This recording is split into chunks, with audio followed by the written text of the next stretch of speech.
Max is the head of operations at EPC Network, is going to talk more about the way the team makes decisions and how it can be as important as the tools the team chooses. So yeah, please take your seats and welcome Max Sanin.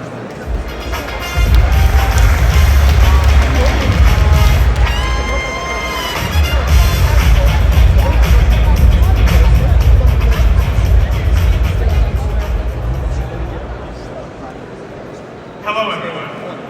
So let me start with asking you all one question. If you disappear from work for 1 month, how confident are you that your team is still moving towards the same goal? Not just running business as usual, answering the calls, emails, but actually moving towards the same outcome. Just think for a moment. I can see that some of you feel confident, some of you are really hesitant, and this is exactly the problem that I want to talk with you about today and how to break that wall. Because there are many teams right now that can execute when manager is in the room. However, they are lacking an ability to take the decision on their own when you are not there. My name is Max, and I work as head of operations at the EPC Network. Before I joined EPC, I used to work at Accenture, and at some point of my career, I have had 140 people directly and indirectly reporting to me. If you know corporations, this is the usual pyramid structure, and I've been speaking directly mainly with a set of leads, 3 to 5. Below them, there was a line of supervisors, team leads, and people who were doing the work for content moderation 3-4 levels below. So the practical problem that I have faced was, how does someone that is 3-4 levels below me, that unfortunately I might not have a chance to talk to, would know what is the business goals are, not just what we're doing, but why we're doing that. If I would pass only the tasks, they would not. They would only know what to do next, and in the case something unexpected happened, they would wait for the next instruction up the chain of command. However, what I understood later is that if I would give the leads the bigger picture, the goal, the why, the direction, they can actually start to carry it down towards their team. They can start explaining not just what needs to happen, but why this matters. And people gradually will start taking good decisions. However, if people can only receive tasks, this is what they learn to execute. And if they start to understand the bigger picture, they can decide, they can take the ownership, and the most important, they can take over the control when you are not there. And I want this talk to be practical, so this is the lesson number 1. Control does not scale. At first, when you are starting the business, a project, it feels very natural for you to be involved in every decision. Because you know the business well, you know the people, you want everything to be done right, so this is why you're taking the step in every decision. Hopefully, your company starts to grow, your project scales, you get more clients, more technologies, and naturally more decisions to make. And believe me when I say the amount of the tasks becoming much bigger than your calendar is. And at the end of the day, you are becoming the person who everyone waits for. A decision is waiting for you, a process is waiting for you, and a team is waiting for you. And this is what is very difficult for the managers to admit, that you are becoming the bottleneck. And there are 2 things that are happening when you are trying to approve everything. The first thing, the business slowdowns, and the second thing is that the team is not able to take the decisions on their own. I like the book that was written by General McChrystal that is called Team of Teams. He explained in that book his time in Iraq, where he would have bigger, more technologically equipped units. However, they were still losing to the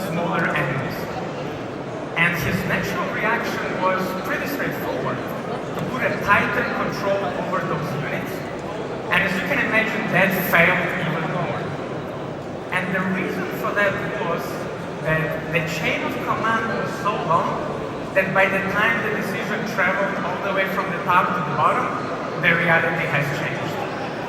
So they shifted their strategy and he gave away the ownership to the people and the units on the ground, given the fact that they have the same bigger picture of the fight that the command center.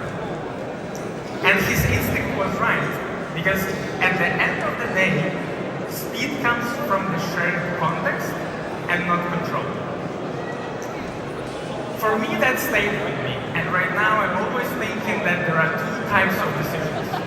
The first ones are strategic, the vision, the direction, how success should look like, and that should stay with the leader.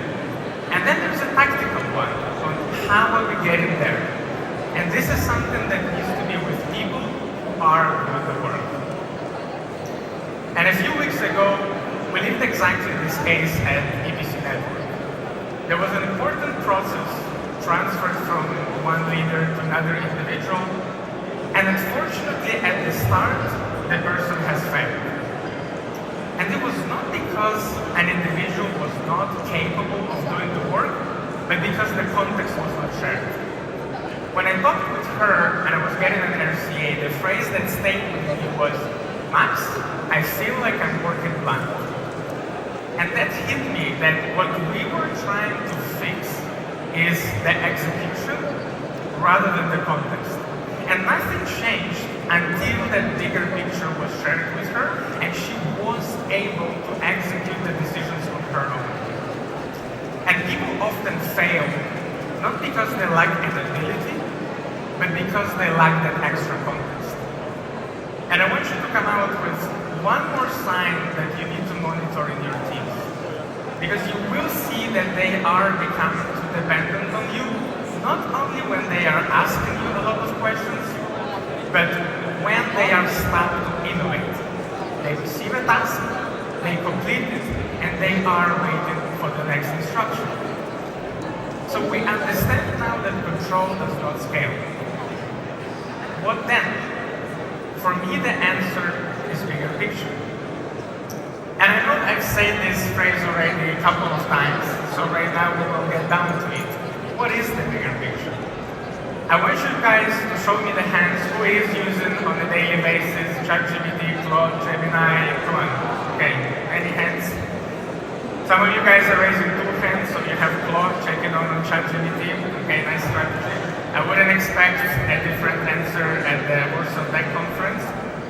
So when you give a model a one-line prompt, technically it delivers back to you what you have asked for, but it is limited because you have provided a command and not a context.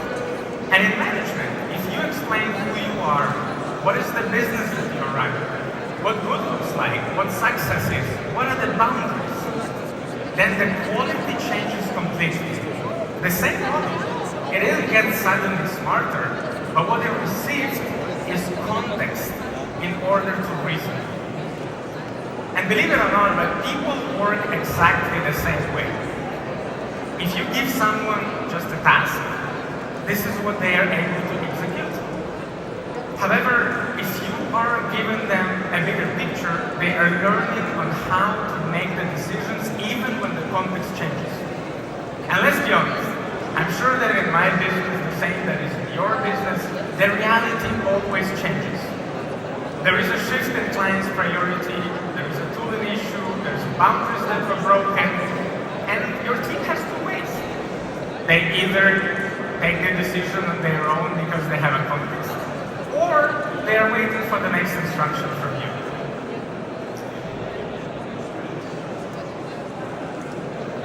Okay, so for me, giving someone a bigger picture is giving them enough information to move their work forward without me being in a day-to-day of their life. And in practice, I want you to remember 4 things when you are sharing the context. Number 1 is the goal. What are we trying to achieve as a business? Number 2 is why. Why this matters for us. Number 3 is the boundaries. What your people can decide on their own, and what do they need to escalate. And number ownership. Who is responsible to move that process forward? With those four things, people stop playing the guessing game what you would do, but they start to make the decisions in the same direction that the business goes. And this is what I see. This is where a lot of managers sleep. They think that, given the bigger picture, context, this is something as a nice to have. Oh, we're gonna do it next time, today is a tight schedule, our call is gonna end, today is not the best week. No. I want your perspective to change after this talk and for you to start seeing this as the part of the work itself. Because otherwise, your people will be busy, however, without moving into the right direction. And I like the principle that Netflix has. And it goes as lead with context and not control. When people have context, they are not only able to execute, they think, they adapt, they solve problems, and the best is that they are asking far better questions. Instead, what should I be doing right now? But is the task that I am doing is still aligned with my business goal? Should I own it, or is it the time to escalate it? And when this starts to happen, this is the moment that your job as a manager changes. You stop being the person who gives every answer, and you become the person who makes a direction for the team clear. Once people start to understand the bigger picture, their behavior changes so fast. They stop waiting for your step-by-step instructions and coming back with every little step to their manager, but they start to move towards the goal on their own. Don't get me wrong, they still come to you, but the way I see it, this is when they are at the crossroad. So you are there to make a directional call, and they are building the road.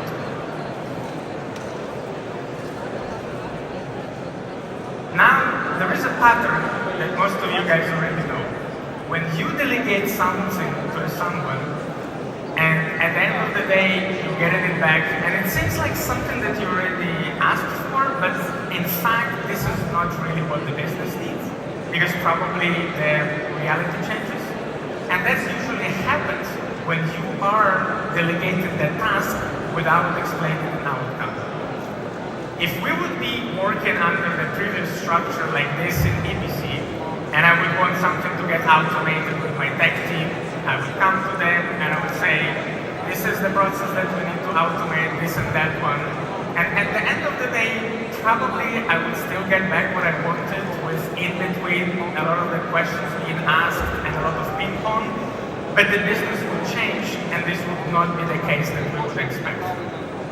So now, when we have this case, the way I explained it is from the perspective of the business goal. Our task for this year is to automate the whole marketer's workflow. Not just one process, second one, but the whole flow A to Z. And when you share the end result, the quality of the conversation changes completely. The team no longer starts to depend on you with every decision, but they are looking at the product, they're looking at the people who are going to be using it, and they are not coming with questions, but with status updates. This is what we're going to release, this needs to be reviewed because the business has changed, and this is something that is not important anymore.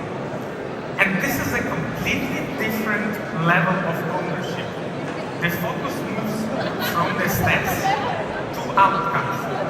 As a result, we are still working on our marketers' workflow, but we were able to already automate up to 3 hours of times of our email marketers that now they are completed in under 3 minutes. Now, another example would be how in EPC we are building the operations. And before, what we have noticed that there were many operational questions that were coming back up the stream, and the coordination time was spent at the wrong level. And many decisions eventually came back to me. And this was not because people in ops were not capable, but it was because that the system rewarded escalate instead of the ownership. So what we did, of course, we changed the system. Now we have embedded operation managers into each area with one clear remit. They are not to define the strategy, but to own the risk, the coordination, and the execution. And of course, it doesn't happen the way that you come, you give them the title, and you just hope for the best. First, we let them shadow in order to understand what is the context behind how the decisions are being made. The second thing, they co-own the process. And last but not least, they took the full ownership. And I want you to understand that this sequence, it matters the most. Because people rarely become autonomous just because you tell them so, but they become autonomous when they start to understand enough context in order to make the decision on their own. As a result, our leaders got back the time to continue developing their people, and I'm not spending that much of my time on the operations day-to-day tasks, but rather on the genuine blockers that require my attention. And this principle, it works across all levels in our organization, and this is exactly the same way I work with our CEO. He does not tell me every decision that needs to be made. However, the three things, the vision, the direction, and the boundaries. And everything below that line is mine. I take the full ownership. And for me, this is what the trust looks like. Not the lack of accountability, but the clear boundaries of where your responsibility starts and where it ends. Now the practical takeaway from you from this part. Give people the outcomes and not the tasks. Give them the context before you start expecting from them decisions. And then, instead of checking every step, check in alignment with the business. And when control gradually becomes the responsibility, this is exactly the time when your teams are ready to scale. So how do we share the bigger picture at EPC? So we take the magic wand, we say context, and everyone suddenly starts autonomous. Haha, of course, this is not the way it's done. So rule number one is identify the clear boundaries for your people. They need to know what they can decide on their own and what they need to escalate. Because without those things, the autonomy that you gave them very quickly becomes a chaos. Second thing, build the operational risk. Not endless status meetings, but weekly updates and short syncs. And I do not believe that your time on the calls needs to be spent on what is happening right now. For that, you should create the status boards that everyone can access at any time, but rather on what should we be doing next. And the third is shared context across the team. I'm sure that you guys are not just working alone, but you are interlapping with your internal teams. And when work is being scattered across the silos, we try to put it in one picture. It doesn't matter if it's the channel, if it's the board, one reason, there needs to be one place where everyone can see not only at their little fragment, but rather at the bigger picture. Because this is what they will start to optimize for. And finally, I do hope that your business is growing and this is exciting time, which then means that you guys have new joiners. And it goes without saying that people don't learn context just from looking at your slide deck. And for them, they're learning it from the shared context. And the path is clear. First, they need to observe, then they co-own, and finally they can own the process. Which now raises in me a question to you guys. When you are onboarding someone, do they learn only your process? Or do they also learn how you and your team thinks? Because for me, the difference is tremendous. And I want you to understand that sharing the context is not only a management tool, but rather it is also a developmental tool. When you give someone a bigger picture, you're not only helping them to solve today's task that they have at the moment, but you're helping them to own the whole area in the future. And let's be honest, this is the real goal. Not the people who follow the instructions better, but people who can carry responsibility without you being constantly there. And I treat it as an operating reason for the team. One that lets ownership scale without constant control. And before we finish, I want to give you one last thought and one honest caveat. The bigger picture is not about being a nice manager, giving people freedom just because freedom sounds cool right now. I want you to understand that this is a practical way for you on how to build a team that does not require your constant control.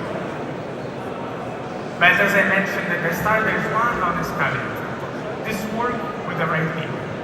People who you trust, people who can do the work, people who are ready not only to execute your tasks, but also to take the full responsibility and ownership in the future. And when you have those people in the team, when you spot them, the most beautiful and the most powerful thing that you can do for them is not to share another instruction, but is to give them the vision, the context, the why, and the clear sense of how their work is connected to the bigger picture. So on Monday, although you guys are back in the office, ask yourself one question. Does my team know what to do? Or do they know why they're doing it? And when you get to that answer that is the second, I bet you that you will find yourself in a place where you need to control a lot less. Because the goal was never the team that waits for you to be there, but that it needs to move into the right direction when you're not there. Build the picture, trust the right people, and get out of their way. Thank you.